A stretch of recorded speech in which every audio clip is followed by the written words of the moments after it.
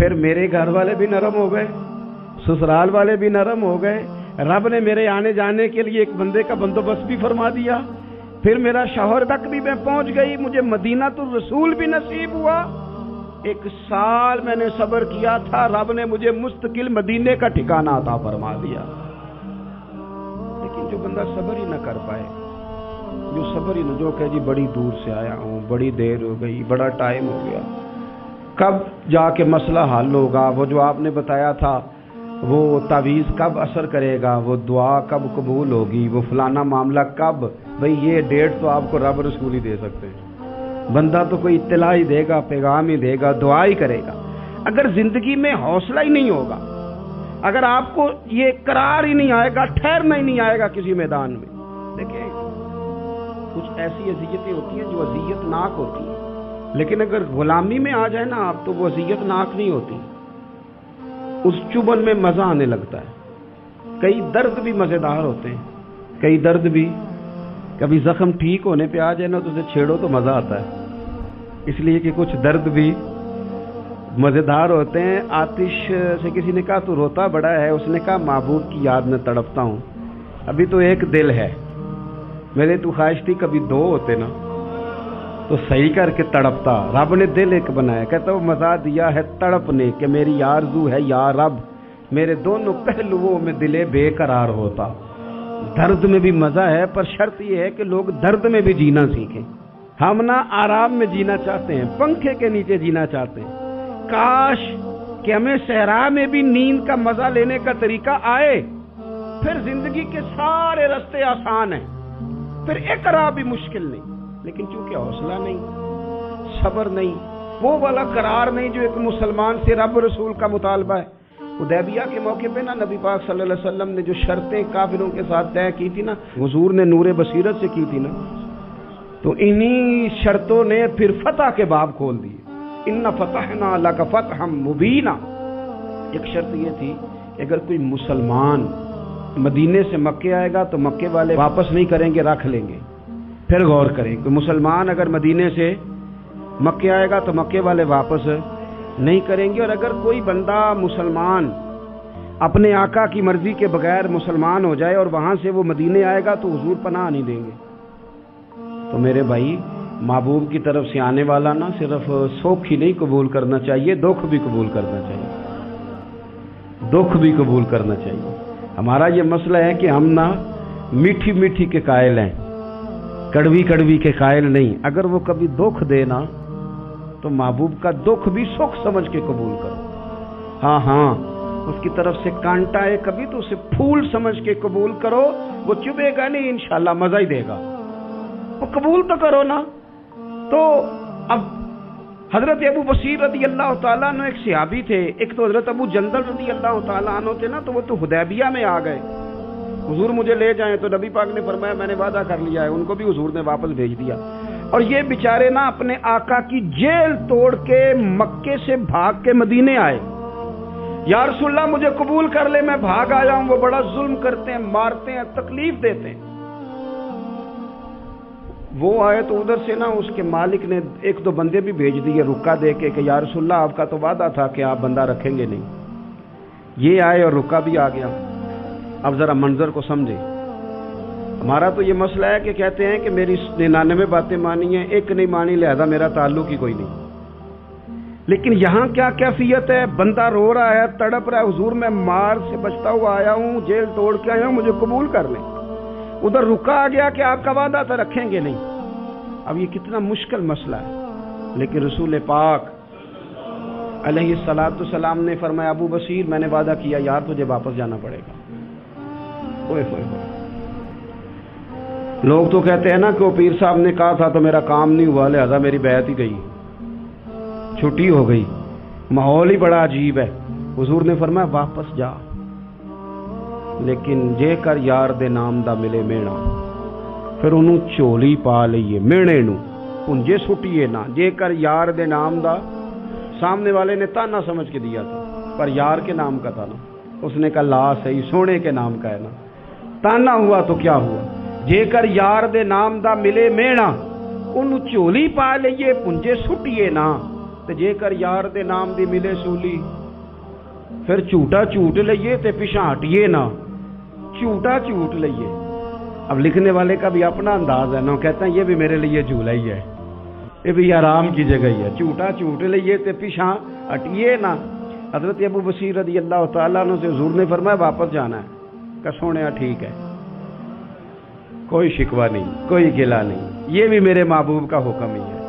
اور کیا بات ہے، میرے نبی وعدوں کے پکے ہیں، کیا بات ہے، حضور نے جو کہا کر کے دکھایا۔ کہتے ہیں میں واپس جا رہا تھا، ایک دو بندے ساتھ تھے، جب مدینے کی حد گزر گئی نا، حضور نے تو کہا تھا نا مدینے میں پناہ نہیں دینی، تو میں نے اس سے کہا یار تلوار بڑی سونی ہے، ذرا دکھانا۔ اس نے دکھائی تو ایک کی میں نے گردن کاٹ دی، دوسرا ویسے ہی بھاگ گیا، اور بھاگ کے حضور کے پاس آیا، جی اس نے تو مار دیا ہے۔ تو سرکار فرمانے لگے میں نے تو وعدہ پورا کیا تھا نا، تم سے نہیں سنبھالا گیا تو معاملہ تمہارا ہے۔ اب حضرت ابو بصیر رضی اللہ تعالیٰ نے واپس آئے، عرض کی حضور اب میرے لیے کیا حکم ہے؟ حضور نے فرمایا میاں حکم وہی ہے، مدینے میں ہم نہیں رکھ سکتے، تم مدینے میں صحابہ تھے نا، حضور کی باتوں سے خوشبو لیتے تھے، مدینے میں نہیں رکھ سکتے۔ حضرت ابو بصیر کہتے ہیں میں مدینے کی سرحد سے نکل گیا، اس جگہ چلا گیا جو نہ مکے کی ریاست میں تھا نہ مدینے کی، ایک مقام ایس تھا جہاں میٹھے پانی کے کنویں تھے، وہاں رہنے لگا۔ حضرت ابو جندل کو پتا چلا کہ ایک نیا ٹھکانہ بن گیا، وہ بھی جیل توڑ کے آ گئے، 70 بندے آ گئے، وہاں سے قافلے گزرتے تھے کافروں کے، یہ بھی مسلمانوں کو تنگ کرتے تھے، اگر مکے سے کوئی قافلہ گزرتا تھا تو ہم نے بھی ان کو پکڑا، کافر کا مال مال غنیمت اسباب بن گیا۔ اور وہ جب قافلہ لے کے آتے تھے تو ڈرے ہوتے تھے، اور ان کو تو ستایا تھا نا، کہتے ہمیں ستایا بڑا تھا، ہم تو انقلابی بن گئے، ہم تو رکھ لیتے نا، بڑی منت کرتے، بڑی جان مشکل سے چھڑاتے، 70 بندے ہو گئے، پھر 300 ہو گئے۔ تب وہ بصیر کہتے ہیں دنیا مدینے جاتی تھی لیکن ہم تڑپتے تھے، ہم تڑپتے تھے، روت لنگ گئی پھر باہر آ گئی، تے چٹھیاں مدینے آئیاں نہیں، ہم تڑپتے تھے کہ یار کوئی موقع ملے، روز رات کو روتے تڑپتے۔ 300 انقلابیوں کا جتھا صبر سے بیٹھا ہے مدینے کی سرحد پہ، اندر آنے کی اجازت نہیں، پر غلامی میں روز اضافہ ہو رہا۔ صبر دیکھو، غلامی میں روز اضافہ ہوتا ہے۔ تنگ آ گئے کافر، پہلے بڑی ڈینگیں مارتے تھے کہ دیکھو ہم نے کیسی شرط منوائی ہے، کیسی شرط منوائی ہے کہ ان کا بندہ آئے گا تو ہم واپس نہیں کریں گے، ہمارا جائے گا تو انہیں کرنا پڑے گا۔ پھر اتنے تنگ آئے کہ خود آ کے کہنے لگے حضور مہربانی کریں یہ شرط تو ختم کریں، اور ان 300 کو تو مدینے بلائیں، مہربانی فرمائیں۔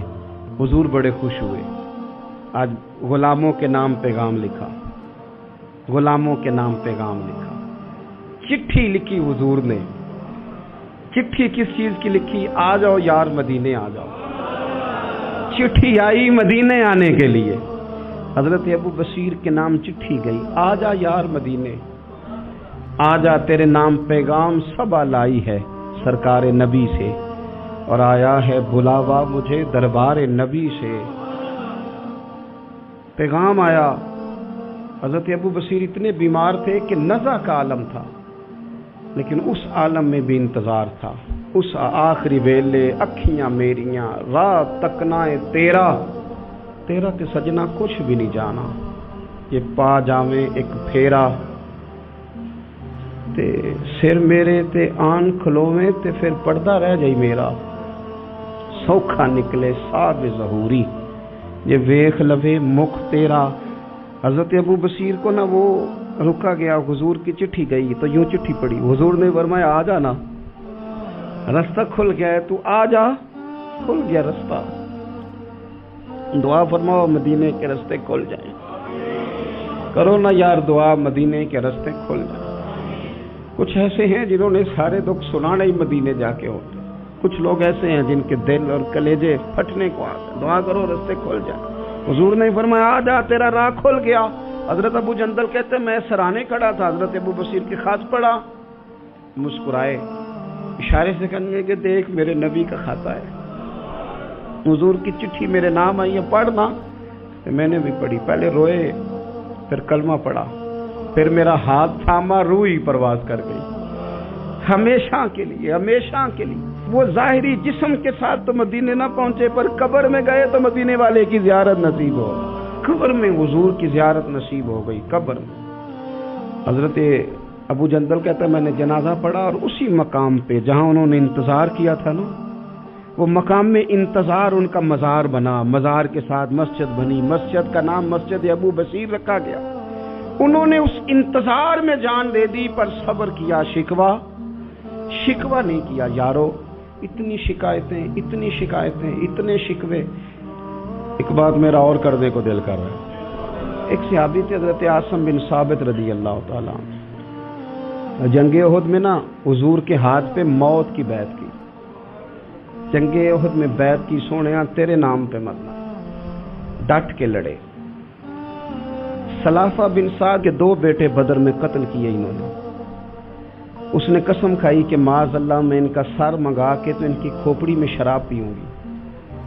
سلافہ بن سعد نے یہ قسم کھائی کہ میرے 2 بیٹے قتل کیے ہیں، میں ان کی کھوپڑی میں شراب پیوں گی معاذ اللہ۔ ایک قبیلہ غزیل تھا، انہوں نے احد کے بعد حضور سے کہا کچھ قاری ہمیں دے دیں، ہم نے قرآن سیکھنا ہے۔ تو نبی پاک نے کچھ بندے بھیجے تو عاصم بن ثابت کو بھی بھیجا، لیکن انہوں نے دھوکہ کیا، وہاں جا کے ان کو گرفتار کر لیا۔ جب گرفتار کر کے مکے والوں کے ہاتھ بیچنے لگے تو حضرت عاصم بن ثابت نے تلوار نکال لی، فرمانے لگے میں کافر کا قیدی ہو کے جینے سے بہتر ہے شہادت کی موت مر جاؤں۔ کافروں کا قیدی لڑے اور فرمانے لگے میرے کمان میں تیر باقی ہے، میں لڑوں گا اور اتنا لڑوں گا کہ تمہیں پتہ چلے گا مجھے لڑنا آتا ہے۔ اور فرمایا میں صبر کروں گا اور صبر کر کے دکھاؤں گا، میں ڈٹوں گا اور تمہیں ڈٹ کے۔ اکیلا بندہ میدان میں ڈٹ گیا، اکیلا۔ جب تیر ختم ہو گئے تو پھر نیزہ نکال دیا۔ یہ بات آپ کو اس لیے سمجھا رہا ہوں کہ کچھ لوگ کہتے ہیں جی میں اکیلا کیا کروں، تو یہ آخر میں یاد رکھیں کہ صبر آپ نے کرنا ہے چاہے اکیلے بھی رہ جائیں، حوصلہ کرنا ہے چاہے اکیلے بھی رہ جائیں۔ اکیلے لڑے، تیر ختم ہو گئے تو نیزہ نکال لیا، خوب لڑے۔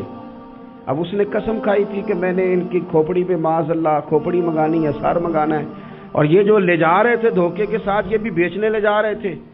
تو جب تھک گئے نا اور چاروں جانب سے جسم میں تیر پیوست ہو گئے تو دعا مانگی، اکیلا بندہ اور صبر کا مقام، دعا مانگی، کہا اے اللہ میں نے آخری دم تک تیرے دین کی حفاظت کی ہے، اب تو میرے جسم کی حفاظت کرنا، ان کے ہتھے نہ چڑھ جائے میرا جسم۔ حضرت عاصم بن ثابت رضی اللہ تعالیٰ عنہ شہید ہو گئے۔